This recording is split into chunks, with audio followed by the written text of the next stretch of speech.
Assalamu alaykum aziz qarindoshlar. Hayotimizga psixologiya 18. darsimiz xush keldinglar. Masalalarni qanday hal qilamiz? Ya'ni masala yuz bergan chaqda mush Xitoylar bilan G'arbning farqini bir ko'rib boqaylik. Mencha rasm qarab hammalar bilib oldinglar deb o'yladim.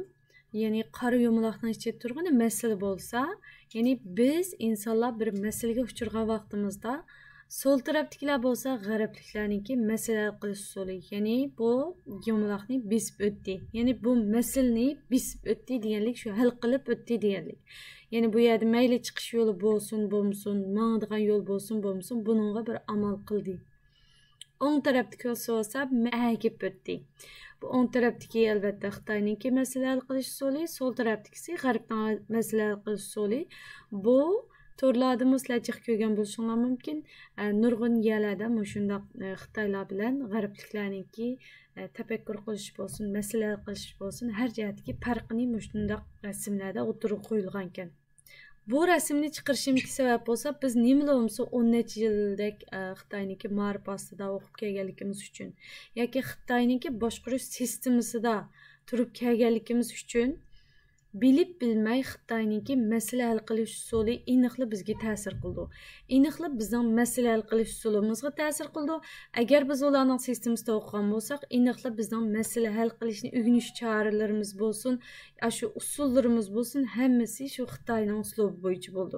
Masalan, Xitoylar o'zining grajdanlarini chet elga yo'l solgan vaqtida, ya'ni Xitoy uchun hech qanday ish terpamanglar, har qanday yerda o'zinglar qo'g'dinglar. Xitoy uchun hech qanday ish terpamanglar deydi. Ammo g'arbdagi nurg'un davlatlar bo'lsa nima deydi? Nagil beringlar, biz sizlarni qo'g'daymiz, biz bor degandek so'zlarni qildi. Shuningdek, yana Xitoyniki masalaning beshi og'riydiganligi, masala uchun qo'rqaydiganligi va buningdan yondab o'tadiganligini ko'rib olgan bo'ldi. Albatta, buning ta'siriga uchragan bizlarmi nurg'un vaqtlarda bilib bilmay masalani hal qilmasdan balkim shunga o'xshash agib o'tib ketib boramiz. Bu masalalar qanday masala? Matematikadagi masalalarmi? Albatta undaq emas. Matematikadagi masalalar bo'lsin, topshiriq ishlaganda chiqadigan masalalar bo'lsin yoki o'rganish qilganda uchraydigan masalalar bo'lsin, albatta uni bir masala, uni hal qilish kerak, to'g'ri. Psixologiyada qichish psixologiyasi degan bunday bir holat bor.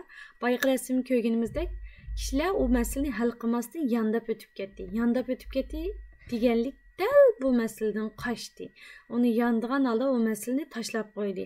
Masalan, siz biraylar bilan telefonda gaptalashib qoldingiz. Gaptalashib qolgandan keyin bu yerda bir masala tug'ildi. Ya'ni bu nima masala degan chog'da ikkalarning orasida bir uqishmaslik, tushunishmaslik paydo bo'ldi.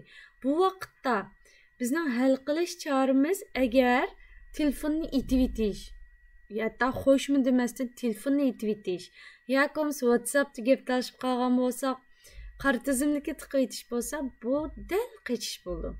Har vaqt o'zingizga shu savolni so'rab turing. Bir masala tug'ilgan chog'da, birisi bilan gaptalashib qolgan chog'da yoki birasi bilan ko'ngil og'rig'i bo'lib qolgan vaqtda men buningga hozir qanday pozitsiyada bo'laman deb har vaqt bo'ldi talashmayman yoki bo'lmasa bo'ldi gap qilmang deb to'xtatib qo'yayotamsiz yoki o'zingizni to'xtatib qo'yayotamsiz. Bu deganlik hargiz meningki rost deb munozirlashing deganlik emas.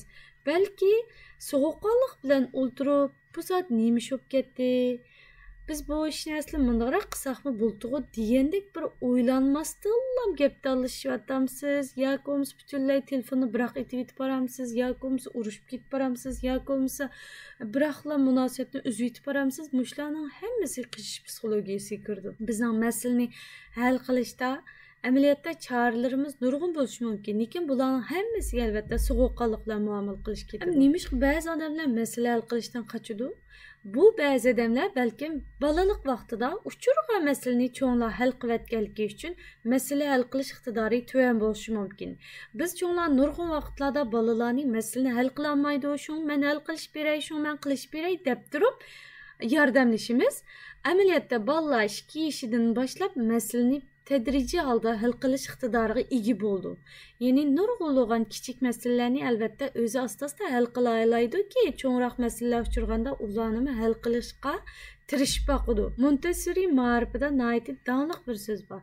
Ya'ni bir bola sizdan yordam so'ramaguncha, siz onunğa yordam qilmang. Ya'ni tashlab qo'yish emas, balki yordam so'raganda qil, so'ramay qiynalib ketayotgan bo'lsa, bir eshikni ocholmay qiynalib ketayotgan, yo ishdan tatib kiyolmay qiynalib ketayotgan, yoki bo'lmasa qo'lini pokiz yuvmay qiynalib ketayotgan, yoki o'rindiqni ko'tarmay qiynalib ketayotgan bo'lsa, o sizden yordam so'ramoqchi. Ma o'rindiqni ko'tarib bering, opa, bek ig'ir ekan, yoki bo'lmasa ma eshikni ocholmadim, yo kiyimimning tugmasini itamadim deb sizden yordam so'ramaguncha siz onunğa yordam qilmang, u o'zi tirishib baqsin.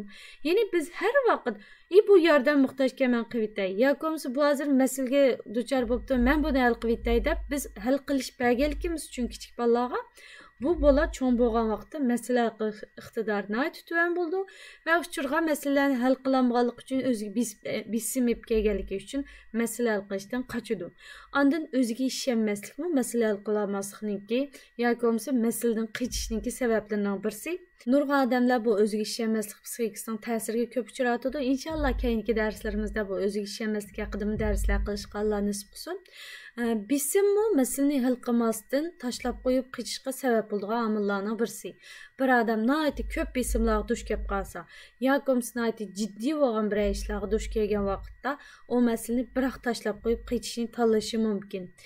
Ammo masalani har vaqt tashlab qo'yib qochsak yoki hech qanday hal qilmasak, buningki bir ta'sir bo'lmaydigan, hech qanday hal qilinmagan masalalar fiziologik yoki psixikalik kasallarni keltirib chiqardi. Buni biz tamomlanmagan ish deymiz. Ya'ni psixologiyada tamomlanmagan ish amaliyotda har vaqt psixikalik yukab keldi. Masalan, tozlanmagan uy, yoki yig'ishtirilmagan qacha, yoki qatlanmagan kiyim. Endi onalar buni hozir bek es qilyapsizlar. Hozircha top tursin, men tamaqimni yetay, ya maishimni qilib yetay deb turib bir ishlarni qilayotgansa, bu ishlarning bu tozlanmagan uy bo'lsin, yo yig'ishtirilmagan qachilar bo'lsin, yoki bo'lmasa qatlanmagan kiyimlar bo'lsin, yoki bo'lmasa bu berilmagan bir ish bo'lsin, yoki bo'lmasa bir sizga qilinmagan telefon degandek ishlarning hammasi ba'zida bilinarli ta'sir qiladi. Shuni qilasan bo'ldi, shuni qilasan bo'ldi deb ichimizda titildaymiz, yo hozirgi ishimizni qilaveramiz, yilqi ish ta'sir qilib turdi. Anandaki yoki bo'lmasa, garchi siz buni his qilmaysiz bu ishni. Sizga bilinarli ta'sir etganmidi, har vaqt kallangizga kelolmadi, ammo bu ish yanalam sizga ta'sir qilib turguchi bu omil. Ya'ni sizning yoshirin ingizda sizga har vaqt ta'sir qilib turdi, hattoki tushlaringizni ko'rib tursiz bu ishni. Shuningdek, amal bor. Har qanday ishni biz planlagan vaqtimizda albatta muhim ishni oldida qilmaymiz.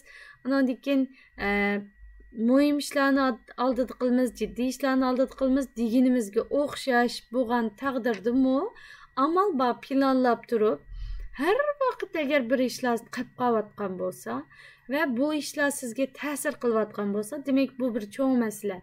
Buni hal qilishimiz kerak. Nima ishlar qilib qo'yadi hozir kunda? Menga nima ishlar ta'sir qilib ketadi? Nimishqa bunda bo'ldi? Men zodi vaqtimni yaxshi o'rinlashtirolmayotgandim. Yoki vaqtimni yaxshi o'rinlashtirgan taqdirdami, menga bekchiq ish yuklanib qoldimi? Yoki bo'lmasa meningki ish qilish unumim tuvanmi deganga o'xshash nurg'un savollarni o'zimizdan so'rab masalani hal qilish uchun masalani cho'qib tunib chiqishimiz kerak. Eng oldi bilan ondan keyin masalaga yuzlanishimiz kerak. Ya'ni yuzlanish to'g'ri albatta qochmaslikni ko'rsatadi. Ba'zida bu nihoyatda nurg'unlarimizga ko'p uchraydi. Ba'zida işte WhatsApp'larda bir gruplar bir narsa deyishib qolgan, yoki bo'lmasa telefonlarda bir gaplarni deyishib qolgan bu vaqtimizda nihoyatda ochig'imiz kelishi mumkin. Xap mushta qartazimniki bir qo'yib qutulaychi deyishimiz mumkin. Yoki bo'lmasa xap bo'ldilar, telefonni bir qo'yib qutulaychi deyishimiz mumkin. Shu vaqtda mushu so'zim esinglarga kelsin. Shu vaqtda mushu so'zim esinglarga kelsin. Ya'ni biz masalani tashlab qo'yib qichiyotamdik yoki haqiqatan bu yerda masala tuydimi? Haqiqatan har ikki taraf to'xtatamiz deb to'xtatdimi yoki tashlab qo'yib qichiyotamdik va bu tashlab qo'yganimiz har ikki tarafga bir ayliqib, har ikki tarafga bir botnash yoki bir qiydash elib kelarmi deganga o'xshash savollarga javob berishimiz kerak. Men masalani hal qilishim kerak. Men bir cho'ng Qur'onga yetgan birisi, men bu masalani tashlab qo'ysam bo'lmaydi, men bu masalani cho'qim hal qila olaman deb har vaqt o'zimizga madad berishimiz kerak. Masalalar kontrol qilib bo'lgan masalalar va kontrol qilib bo'lmaydigan masalalar deb ikkiga bo'lindi. Yani kontrol qılğıl bulğan məsələlər əlbəttə nurgun əmdə həyatımızda, məsələn, özümüzdən qaysı məktəbə verişini tanlaşımız, yoki qaysı işni qilishni tanlaşımız, yoki iş jarayonida uchragan məsələlər bo'lsin, yoki uyda uchragan məsələlər, bolalarning uxlash vaqtini tangshash, yoki tomoqni yaxshi ozuqlik elib berish haqida o'ylanish, yoki ayol orasida uchragan məsələlər olsun. Bularning ko'plari kontrol qilg'il bo'lgan məsələlər. Hem de kontrol qılıb olmaydıqanmı, yəni nurgun məsələlər var. Məsələn, təbii afətlərini kontrol qılamayımız, onunki biz turuyatqan şəhərninki əsləhələrini, yoki yaşaş mühitini biz kontrol qılamayımız. Hətta ki, özümüzün binasını, özümüzün uyunu mu, əgər icari öy eləyətqan bolsaq, onu mu kontrol qılamazlığımız mümkün. Özümüz xalığandək özgərtənməsligimiz mümkün. Bularımı bizə məsələ payda qilishi mümkün bu məsələlərmi? Amma kontrol qılıb bulduğan və kontrol qılıb olmaydıgan deb ikki türgə ayırış arqılıq məsələlərini biz bunun içində qaysini həll qilishimiz kerekligi və qaysini həll qılamğan vaqtimizda qəbul qilishimiz kerekligini biləlaymiz. Hem de kontrol qılıb bulduğan məsələlərdə biz küç yapışımız gerek. Amal ba, ən çoğun küçümüzü çıxırıb, ən yaxşı planlab durub bu məsələni həll qilishqa tirişimiz gerek. Kontrol qılıb olmaydıgan məsələlərdə biz tirişib baxdıq. Kontrol qat'iy qılıb olmadı. Demek biz bu çağda yeni qaytadan yeni qilib bilan xuddi bir kepinekninki bir diri chiqib ketaman deb, sirtqa chiqib ketaman deb derazaga o'zini urib berganiga o'xshash bo'ldi. Bu kepinek derazaga o'zini urib bergan taqdirdami 100 yildami, 1000 yildami bu derazani o'riyemasligi mumkin. Chunki bu kepinekni haqiqatan derazaga kuchi yetmaydi. Shuningga o'xshash kontrol qilib bo'lmaydigan masalalarda biz o'zimizning kuchini qo'ratmasligimiz kerak va bu ishni qana qilamiz? Qabul qilishimiz kerak. Men buni kontrol qilamadim. Men buni qabul qilay. Amal yo'q ekan deb buningga rozi bo'lishimiz kerak. Men guruh davolashtirimizda mush qabul qilish haqida to'xtalgan vaqtimizda unda bir usul qo'llandim. Oppoq bir varaqni yonida tutgandan keyin buningga yurak sizimiz. Bunda yurak sizimiz, yurak sizgandan keyin bu yurakning ichiga bir-birlab o'zingizningki nima ishlarni qabul qilolmayotganligini yozasiz. Bu bir-birlab keldi. Birinchi bo'lib siz turayotgan davlatninki siz qabul qilolmaydigan taraflarini yozing. Ikkinchi bo'lib siz turayotgan shaharninki qabul qilolmayotgan taraflarini yozing. Uchinchi bo'lib siz turayotgan mahalla va binoninki siz qabul qilolmaydigan taraflari. Masalan, mahalla degan chog'da atrofingizdagi kishilar, anki mahallada odamning jiqligi ko'pligi, maktablarning ozligi ko'pligi degandek sabasi atrofdagi kishilarning, ondan binoga kelgan vaqtimizda qo'shnilarninki muomalasi, sabasi, binoning pokizligi, maynatligi, yangligi, ko'naligi deganga o'xshash ishlarning hammani tafsili yozasiz. Masalan, bizning bino ko'ni bino. Qo'shnilar yaxshi, ammo yenimdagi qo'shnilarning hammasi yaxshi, ammo ostimizdagi qo'shnilar bekerak ko'p shikoyat qildi deganga o'xshash yozsangiz bo'ldi. Ondan keyin to'rtinchidan bu uyimizga kirdik. O'zimizning oilasi. Eng avval o'zimizning uyi degan vaqtimizda o'zimizning uyininki tashqi muhitidan rozi bo'lmaydigan, qabul qilolmagan taraflaringizni yozsangiz bo'ldi. Masalan, o'zimizning uyininki yangiligi, ko'naligi, pokizligi yoki ashyolarimiz yoki bo'lmasa xilamdi o'zimiz bekerak mundaroq bo'lgan deydigan taraflarni yozsangiz bo'ldi. Anki uy ichida yashaydigan odamlar, yo'ldishingizning siz yaxshi ko'radigan taraflarini yozing. Balalaringizning siz yaxshi ko'radigan taraflarini yozing va yaxshi ko'rmaydigan taraflarini yozing. Va hamda ularniki bir-birlab kelamiz. Yo'ldishingizning tashqi qiyofatidan siz yaxshi ko'rmaydigan taraflarini yozing. Balalaringizning tashqi qiyofatidan siz yaxshi ko'rmaydigan taraflarini yozing. Yo'ldishingizning mijoz xarakteridan siz yaxshi ko'rmaydigan taraflarini yozing. Balalaringizning mijoz xarakteridan siz yaxshi ko'rmaydigan taraflarini yozing. Shunga o'xshash bir-birlab butun yozgandan keyin agar yana yozgangiz bo'lib qolsa, yo'ldishingiz yo'q, siz bo'yitaq birisi bo'lsangiz, masalan, yaqin do'stlaringizdan yoki urug' tuqqanlaringizdan degandek mundaq yozsangiz bo'ldi. Yozgandan keyin biz bu yerga bekchiq narsa yozdik. Hozir shu davlatning siyosatidan yoqtirmaydigan narsalarimizni yozgandan boshlab oxirigacha hamma yoqtirmaydigan ishlarimizni yozib chiqdik.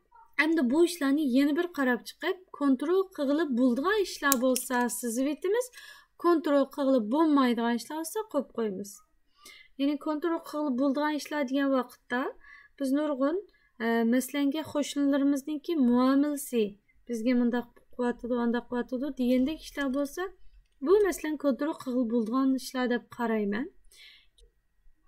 Chunki yaxshi gap toshni yarar, bug'doy ishing bo'lmasin, bug'doy so'zing yo'qmi deganga o'xshash maqol tamsillarimiz orqali amaliyotda atrofimizdagi kishilarga oz to'l bo'lsin bir o'zgarish hosil qila olishimiz mumkin.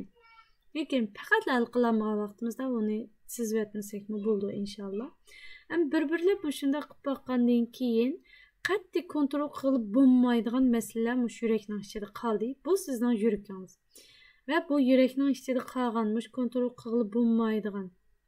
Masalan, siz turayotgan davlatni yoqtirmasangiz, yoki bo'lmasa siz turayotgan shaharni yoqtirmasangiz, yoki siz turayotgan uyni yoqtirmasangiz, yo hattoki sizningki yo'ldashingizning mijoz xarakterini yoqtirmasangiz, yoki tashqi qiyofatini yoqtirmasangiz degandek ishlar hammasi kontrol qilib bo'lmaydigan masalalar qatoriga kirib ketdi. Bu vaqtda qana qilamiz? Biz mush yuragimiz bilan, mush o'zimizning sızgan o'zimizning yuragi, mush yuragimiz bilan qabul qilamiz. Ya'ni buni kontrol qilib bo'lmaydi. Kuchingni bek ko'p sarf qilma. Sen yo'lni hamda boshqa yerdan izla va mush masala bilan birga yashashni o'rgan. Biz beshiriki, ya'ni yoshirin to'g'riliqda so'zlangan darsimizda, ya'ni biz mush uyning ichidagi o'zgartkili olmaydigan ba'zi narsalarda, ba'zi masalan tomninki turuklarni chiqib etgan bo'lmay qolasida shu turuk bilan birga mush uyda yashashni o'rganib olishimiz kerak. Shunga o'xshash biz mush masalalar bilan birga yashashni o'rganishimiz kerak.